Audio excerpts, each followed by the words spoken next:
Okay, how's everybody doing this evening? My name is Kent, and the channel is EOS San Diego, or Crypto Kent as I like to refer to myself, mainly because I like cryptocurrencies. So I want to talk a little bit tonight about the direction of Bitcoin and kind of what the future holds for Bitcoin, because I heard someone describe Bitcoin as we're in crypto purgatory right now. And I thought that was a pretty good description, that being in purgatory with cryptocurrencies.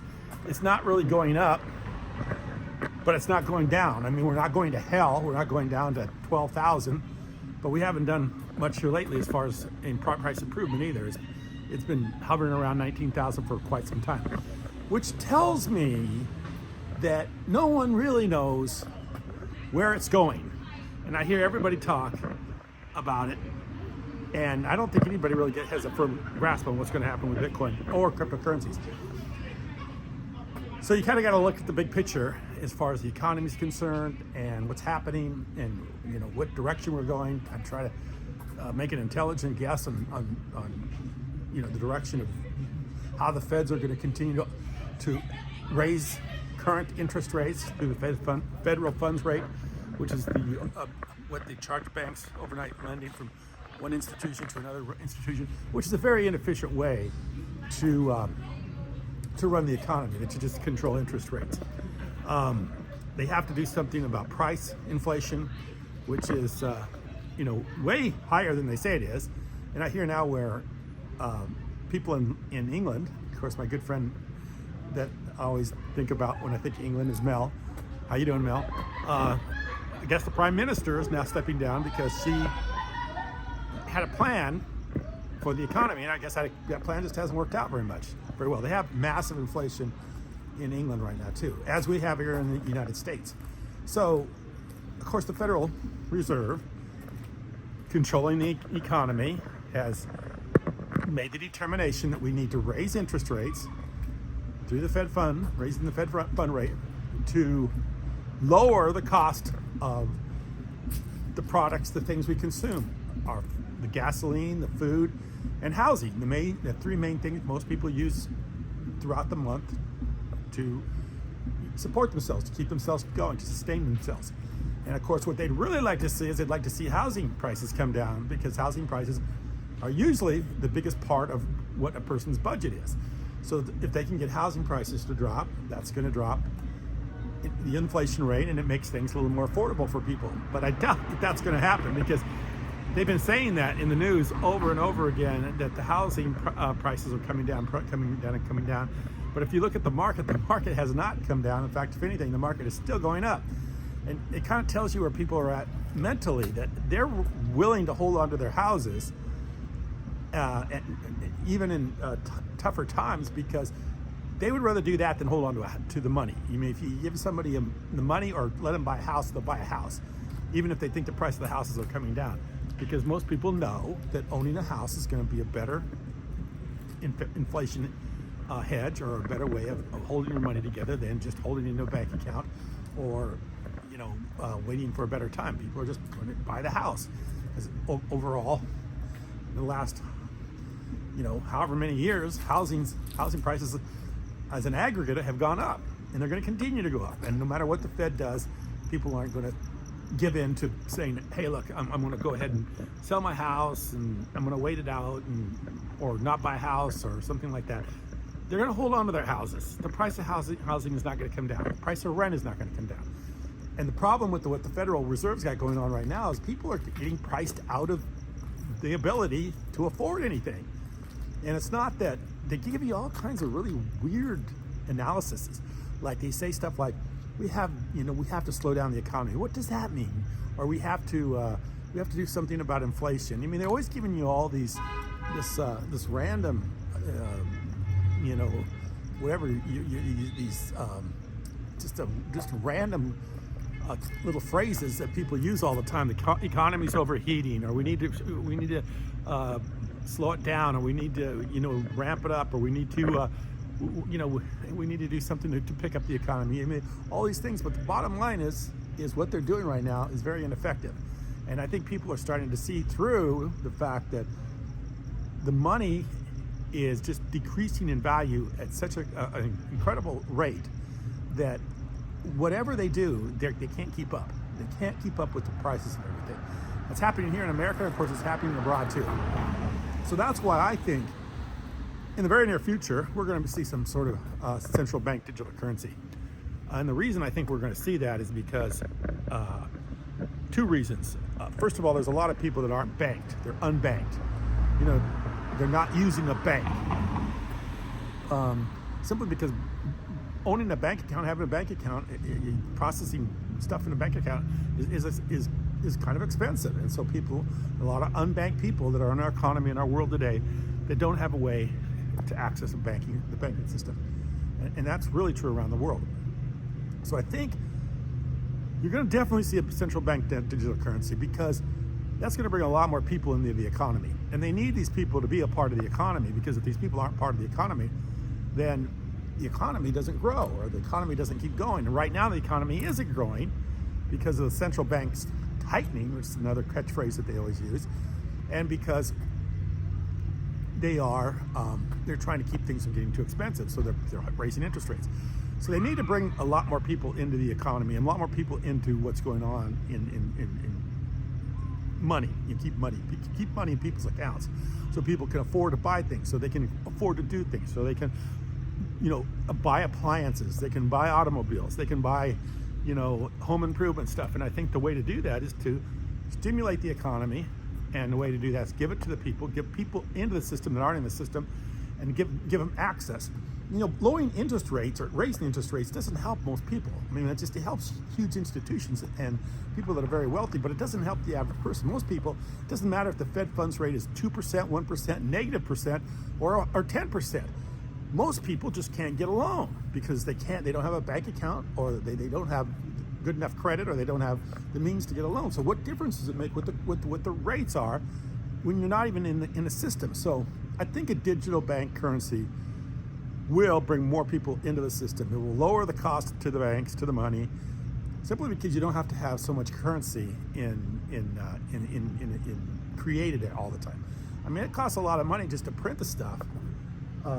I mean, not the fact that they have, cost anything for them to, they print the money out of thin air, but the fact that they have to literally have physical money in ATM machines and physical money being transferred around, that's a cost. And I mean, I don't think they're going to completely do away with cash, but I think they want to eliminate cash as much as they can, or get it to a point where there's not as much cash in the system as there is now, and make it all digital, or make it as digital as they can. I know that makes a lot of people feel very uncomfortable, because cash is one of the few ways of doing transactions without having to, bring your identity into it. So I think and I think the government knows that, so they're not going to completely eliminate cash, but they're going to certainly try to do away with as much cash as they have now, so there'll be less money printed or physically printed, but there'll be more money in the system. They also need to do something so that they can get money to people quickly in a digital wallet. So to keep prices low, to keep the economy going, to have more control over the economy, maintain the economy, I think they need to have some sort of digital wallet so that they can literally give people money when they need to have money, when they want to stimulate things, and also when they need, to, like I said before, if you have certain parts of the country that are being devastated by some sort of storms, hurricanes here recently, you can literally help people out by giving money into their digital wallet through some sort of a digital wallet app on the phone, digital bank, digital currency app on the phone where they can have that. I think that's definitely going to happen, and I think it's going to happen for two reasons. First of all, they're out of tricks. They can't do anything more about this economy, and they're in a tough situation right now with prices going up size. Yeah, everybody's getting priced out of everything, even though they keep saying, "Oh, there's a lot of money in this economy. We have to slow it down." And so what we're going to do is we're going to continue to raise interest rates. But the problem is that's people are feeling like they have so much money that they're going to continue to increase prices. Prices are increasing because of a lot of things going on that they don't have any control over, like supply chain, the fact with COVID, the fact that so many jobs don't pay enough money for people to even want to work at them. Just to tell you a quick story, my son came home the other day and he had a Subway sandwich, and I hadn't had Subway in a long time, so I thought, well, I haven't had Subway for a long time, let me go get a Subway sandwich. So I got a Philly cheesesteak sandwich. I kind of liked it, so I went back the next couple nights to try and get one. And I think they said they stayed open till 9:30, but every night they had a sign on the door that they had closed early because they didn't have staffing, that they didn't have enough people to run their Subway store. So the business is closed because they can't hire anybody at whatever they're paying, which is probably around 15, 16, maybe $20 an hour. People literally are not wanting to work for those kind of wages here in Southern California, because when you make $15, $20 an hour, even if you're working a lot of hours and you're paying tax, you're still living a very, very, very bad lifestyle. You're not going to be able to find many places to rent around here for that kind of money. You're probably going to have a hard time making a car payment, and on top of that, you're probably not going to have the best, the most good, nicest stuff that you can have. I mean, at that kind of money, you're barely making it. So people just have decided not to do it. I'm not going to work. I'm just not going to work. So they won't even show up to a job like at a Subway store where they're making $15 an hour. They won't even show up. They don't even want to have the jobs. They can't hire people to make these jobs. And that's what the problem is. People do not, the money isn't even, you have to make so much money to even have it, make it worth your time to go to a job, show up every day, and do everything, and then, of course, to pay the taxes, too. It just doesn't make it, a good way for people to go. So a lot of people just do stuff on the side. They try to do a side hustle. I mean, I see that all the time on TikTok. I got a new side hustle. I got this side hustle. I got that side hustle. Better off to try to do that than try to work at a job. And of course, that doesn't grow the economy. Everybody they talk about growing the economy. Well, they're growing the economy by printing money. That's the way they're growing the economy, by printing money, not by actual production or by people making stuff or by businesses creating stuff. They're stimulating the economy or growing the economy through printing, and that's the problem that they're in right now. Now, in order to get around that, they have to have a new twist on this, and the twist is going to be a digital currency that will get people to think, wow, now we have a digital currency, and they're going to put some incentives into whatever they want you to do or however they want you to act to receive these digital currency, digital wallet deposits that the Federal Reserve or the government's going to be able to give you. And I think that when people do that and things start to happen in the beginning, it's probably going to be very, very easy to get money into your account by the feds. And I think that's going to create something where people are going to be very accepting of it, even though there's going to be a lot of negatives to it. As people have pointed out on this channel before and told me before, there's going to be more control over you, or there's going to be more knowing what you're doing, what you're spending, and everything like that. But I think at the table it's going to be running concurrently with the cash system. So, I'm kind of explaining what I think is going on and how this is going to affect Bitcoin. I think it's going to affect Bitcoin positively, even though there's a lot of negatives to having a central bank digital currency. Because I think Bitcoin, once we have a digital currency that's endorsed by the federal government, where everybody has a digital wallet, it's going to make digital currencies more popular. They're going to be more accepted. They're going to be something that people have become more comfortable with. And of course, when you see, you're going to have a digital currency, a central bank digital currency, people are going to start thinking about other digital currencies. Wow, this is a digital currency where they're just creating zillions of them, but I could have Bitcoin, which is still only about 21 million ever made, and that still has yet quite a few years before all 21 million is going to be mined. So people will start becoming more interested in cryptocurrencies and more likely to hold cryptocurrencies that the central bank has a digital currency for their, that they're giving out as a way to stimulate and help people, to grow the economy. So this is what I think. I think there's definitely going to be a central bank digital currency. And I think overall it's going to be a positive for all digital currencies, including EOS, Ethereum, Bitcoin, and all the others. So how long we stay in this digital currency or this purgatory that we're in, digital currency purgatory, I have no idea. It could be for the rest of the year and into next year. But I think the feds are thinking very hard about digital currencies. And I think they're not going to be able to fight inflation much longer. It's just going to take over. And we're going to get to a point where no one can afford anything. And then at that point, they're going to have to step in and probably start helping people out.